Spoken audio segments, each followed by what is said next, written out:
Shall we move on to more One Piece theories?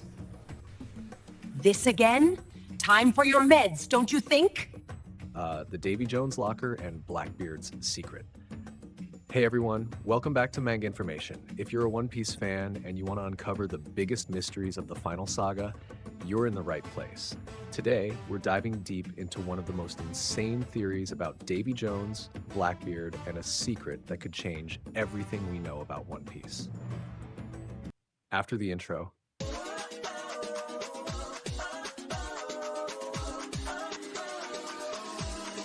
Alright, before we start this video, I've got to ask you, drop that like, subscribe to the channel, and turn on the notification bell because this video is going to blow your mind. Blackbeard didn't spend 26 years searching for the Yami Yami no Mi just for power. There are several absurdly powerful Akuma no Mi in One Piece, but he specifically sought out this fruit because it unlocks the Davy Jones locker. And guys, in the final saga, Davy Jones is no longer just a mythical figure. He's becoming just as important as Joy Boy and Emu. Rox knew the reason. And now Blackbeard is about to use this secret knowledge in the final war. In this manga information video, I'll analyze the conversation between Rox and Emu, how Oda revealed Davy Jones' past through the character Vander Decken, why Akuma no Mi users sink into the sea, and most importantly, what truly exists inside the Davy Jones locker, and how Blackbeard plans to use that power. Let's get started. A lot of things happened in God Valley, and because of that, we ended up overlooking several important details that Oda revealed right in front of our eyes. During a conversation with Rox, Emu mentions a promise made to Davy Jones. But what promise was that? And what was the real relationship between Emu and Davy Jones? Rox calls Emu the King of Rats. Just like we saw during their first meeting in the Room of Flowers, Rox knows that Emu has a past connected to Davy Jones. Later, he even asks who Emu feared more, Joy Boy or Davy Jones. Like other forbidden secrets, Rox also knew this story. To him, Emu is a traitor, a false king. There was a promise between them, but it was never fulfilled. And what other ancient promise do we know in the story? Joy Boy's promise to the Fishmen, which Robin discovered on a poneglyph during the Fishman Island arc. The promise to take the Fishmen to the Ark Noah and allow them to live under the light of the sun. Hashtag the connection with the Fishmen. Throughout this video, I'm going to show just how deeply Davy Jones is connected to the Fishmen. So, what if Joy Boy's promise and Davy Jones' promise were actually the same thing? They both promised to help the Fishmen live under the sunlight. Maybe even Pirate Island was originally prepared for them. First, linked to Davy Jones, then to Rox, and now to Blackbeard. And maybe the shape of that island was never meant to look like a skull, but rather a fish. There are two possibilities. Either Emu managed to defeat Joy Boy and Davy Jones in a battle, or the three of them were allies, and Emu betrayed them in the end. That's why Rox sees Emu as a false king, the King of Rats, while Emu claims that Davy Jones was never the true king. The betrayal from 800 years ago. The second option makes far more sense, and I'll explain why. In the ancient mural of Elbaf, we see Zunesha helping Emu. We also saw the Ark Noah, which was probably meant to carry all the fishmen at that time. But of course, that never happened. Noah still rests at the bottom of the sea on Fishman Island. On the other hand, we know that Zunesha is not evil, so why would it be helping Emu? Because it wasn't helping Emu alone. Zunesha was helping Joy Boy and Davy Jones fulfill their promise. However, 800 years later, we see Zunesha and Emeth apologizing to Joy Boy for failing during the Void Century, probably because of a devastating betrayal, or because they couldn't stop his fall at the hands of the world government. Most likely, Emu used some kind of reverse or curse on them. That would also explain why Zunesha's eye looks so similar to Emu's. Maybe it was envy, maybe greed, but I believe Emu betrayed Joy Boy. They weren't just enemies like Luffy and Blackbeard, for example. They were close, and the massive poster of Nefertari Lily in Mary Gillies confirms that. Emu's desires were immortality, ruling the world, and maybe even Lily herself. So 800 year the current king betrayed Joy Boy and Davy Jones. That's why Rox says Davy was the true king. The clue left by Oda. I also believe that Emu used reverse on Davy Jones, and Oda already left us a clue back on Fishman Island. In chapter 606, Oda introduced an apparently random character, Vander Decken. I'm not saying he was Davy Jones, but this character clearly gives us several clues about him. Before talking about his introduction song, which is extremely strange and interesting, let's list what we know about Vander Decken. He lived hundreds of years ago, was searching for Poseidon, sailed aboard the Flying Dutchman, was insane. His crew died, and even so, he managed to reach Fishman Island. Vander Decken also drew the wrath of the gods and was condemned to wander the seas for eternity. The strangest part is that Decken decided to search for Poseidon right after the world was flooded, when traveling between islands became extremely dangerous. He lost his crew, but still chose to continue his mission to find Poseidon until he finally reached Fishman Island. This makes sense because Poseidon's power only awakens once every several centuries. When Decken finally reached the island, he didn't find her. Even so, Vander Decken did not give up on his mission and passed this knowledge on to his descendant. Hesh, the uninherited will. The chapter in which Vander Decken talks about his ancestor is called Uninherited Will, and without a doubt, this is one of the biggest clues Oda has ever left. He did not inherit his ancestor's will to protect the mermaid princess. Instead, he developed an obsessive and completely disturbing attraction. Over time, the legend ended up losing its original meaning, which was to find and protect Shirahoshi. As I've said before, I don't believe Davy Jones and Vander Decken are the same person. And I don't want to go too far with speculation, but I believe Vander Decken was someone similar to Caribou. Caribou is a fan of Blackbeard. Vander Decken was a fan of Davy Jones. Both of them are a little crazy. So, after Davy Jones' death, I believe Van Decken tried to achieve what his hero wanted to accomplish. He went to Fishman Island to protect Poseidon, but he didn't know that the next Poseidon, Shirahoshi, would only be born 800 years later. Because of that, he failed his mission, but at the very least, he tried to pass that will on. The song that reveals everything. Papag tells us that this legend was exaggerated over time. The only person we see taking this story seriously is Brook. Vander Decken and the Flying Dutchman were probably a famous legend, at least in Brook's era, since he clearly recognizes the song that Vander Decken IX sings when he is introduced for the first time. Beyond the fact that both Vander Decken and the myth of Davy Jones share a very similar story, the song itself sounds like something created to spread Davy Jones' message into the future. And let's remember, guys, songs are extremely important in One Piece. I'm sure you've seen theories about Brook and the song Bink's Sake. Some suggest it reveals secrets of the Void Century. Others say it reveals the location of the One Piece. None of this has been confirmed, but it's obvious there are clues there and that this will matter in the future. It's no coincidence. In the same way, the song sung by Vander Decken IX also offers several hints. Open quote, "The nation is blackened where not even a crow flies." He's talking about the ocean. At the bottom of the sea there is no light, and obviously, birds can't fly down there. Close quote. Open quote. "The dead tell no tales, the dead have no desires. Darkness hides even their regrets." This can be a perfect reference to Davy Jones and Joy Boy. Their desire to bring the fishmen and the people of the sea to the surface was lost, but their will still lives on. Close quote. The regret of that unfulfilled dream and its physical representation in the poneglyph is hidden in the darkness of the ocean. Perhaps it was Vander Decken himself who brought that poneglyph there with his massive ship. And for the final part, I'll use the lyrics from the Funimation version. Open quote, "Sunk treasures are free for anyone to take. A pirate king is being born. I leave my enemies crying and trembling. Vander Decken is my name, and these long-lost riches I claim."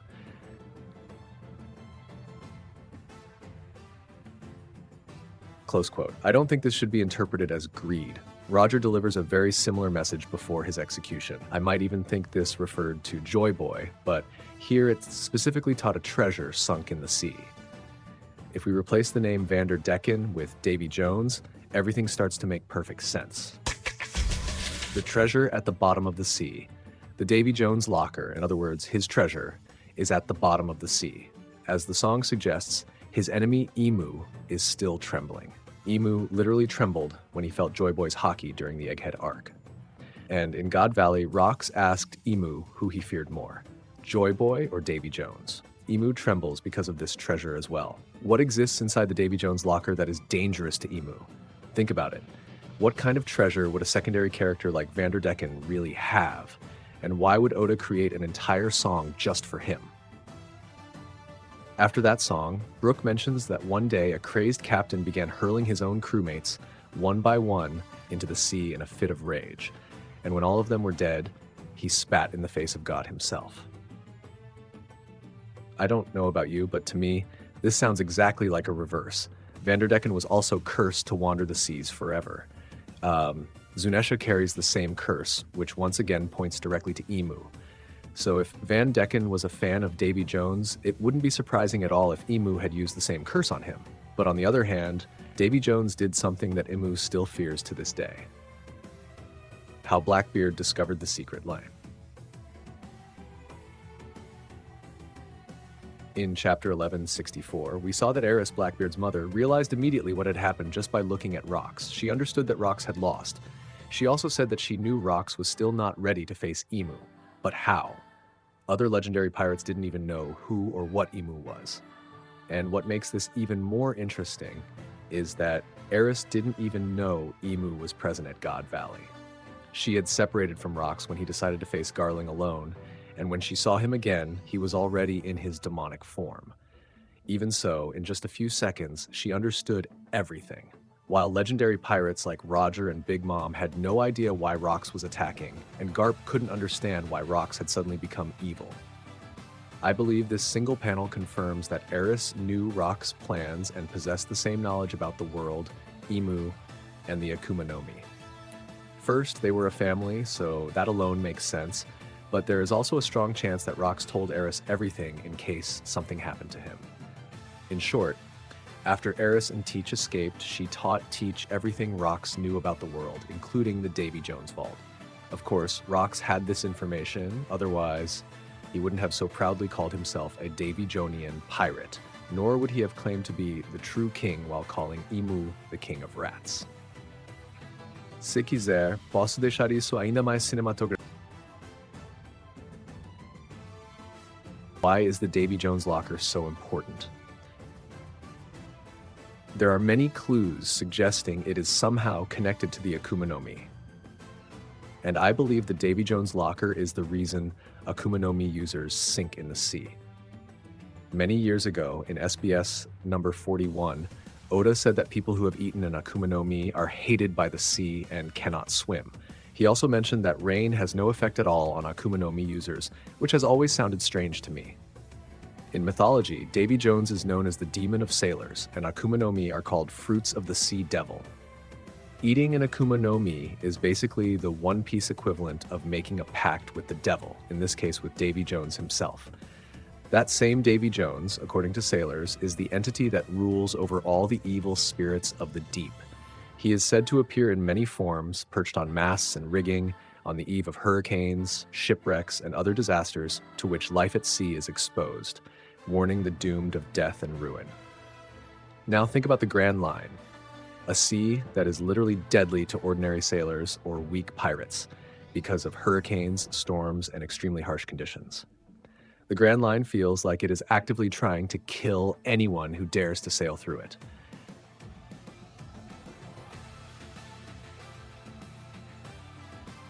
The curse of the ocean. But I don't believe that Davy Jones cursed the sea itself. First, because there are several ancient powers in One Piece, such as IMU's magic or the haki sealed in a knot by Joy Boy, which comes directly from the Void Century. Second, according to Vegapunk, the technology of that era was far more advanced than what exists today. I believe that Davy Jones placed some kind of power or curse inside his chest, and that this power affects the entire ocean and every devil fruit user who tries to swim in it. That is why rain does not weaken devil fruit users in the same way the sea does. The ocean's effect is something far deeper than just water. Davy Jones failed to fulfill his promise to help the fishmen, but he left this curse behind precisely to make the sea a much safer place for them, especially for the ancient weapon Poseidon. We know that Joy Boy and Poseidon were close. It would not surprise me at all if Davy Jones was also close to her, which would mean that he cared about Poseidon's future. This ancient weapon is not like Pluton or Uranus. After all, Poseidon is a living person. Otherwise, extremely powerful devil fruit users could capture her with ease. We have already seen how the world government erased the Lunarians, the Buccaneers, and attempted to erase many other races. But even while being oppressed, the fishmen were never completely exterminated. At least in the sea, they are still free. IMU cannot destroy the chest, so the question arises, why have IMU or the world government never destroyed or frozen this chest? We know that IMU possesses a frozen chamber. The world government also froze the ancient giants to contain their power. Yes, the chest could be anywhere in the ocean, but over 800 years, they certainly could have found it. The problem is that IMU simply cannot destroy it or freeze it. As many already know, in ancient nautical folklore, Davy Jones ripped out his own heart and locked it inside a chest. By removing his heart, he freed himself from love, pain, and fear, achieving a form of immortality. As long as the heart remained hidden and intact, Davy Jones could not truly die. It was said that the chest containing this heart was buried, sunk into the ocean, or hidden in an unreachable place, protected by curses. The connection to the Opi Opnomai. First, Oda has already used almost every parallel from this myth in One Piece, including even the act of throwing coins into the sea during the Davy backfight. So it is almost certain that the most important part of this legend will also be used, and thematically, this fits perfectly with One Piece, especially when we think about the Ope Ope no Mi and what it is capable of. This fruit allows Law to surgically remove a person's heart without killing them.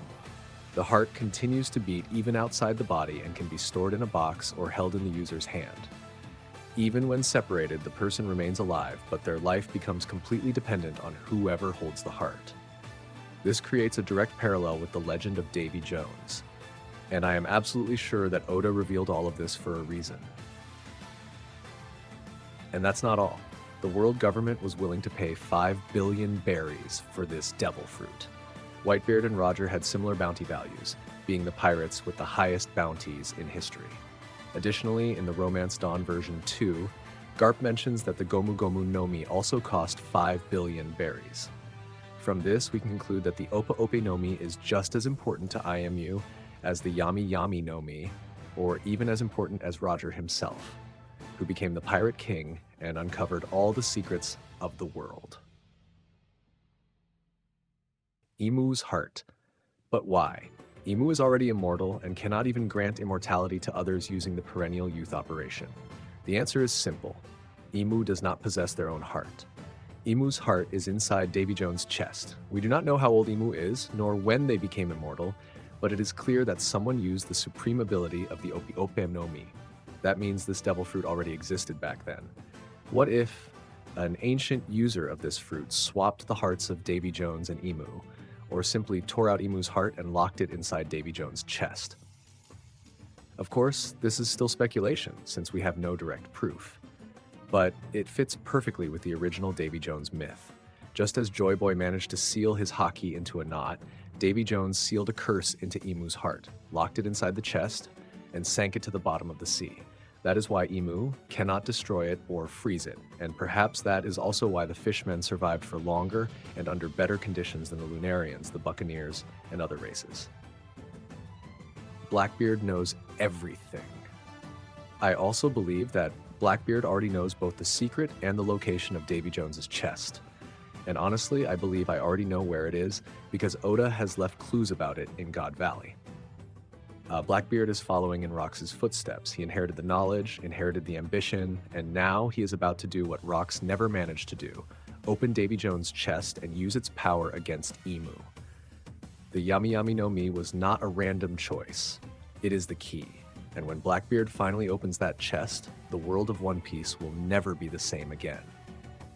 So, Manga Information crew, what did you think of this theory? Do you believe Imu's heart is really inside Davy Jones' chest? Drop your opinion in the comments.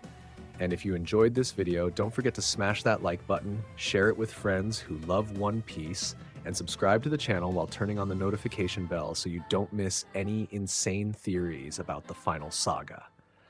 Want more theories about Blackbeard, Imu, and the secrets of the Void Century? Then stay tuned here. on Manga Information because a lot more incredible content is on the way.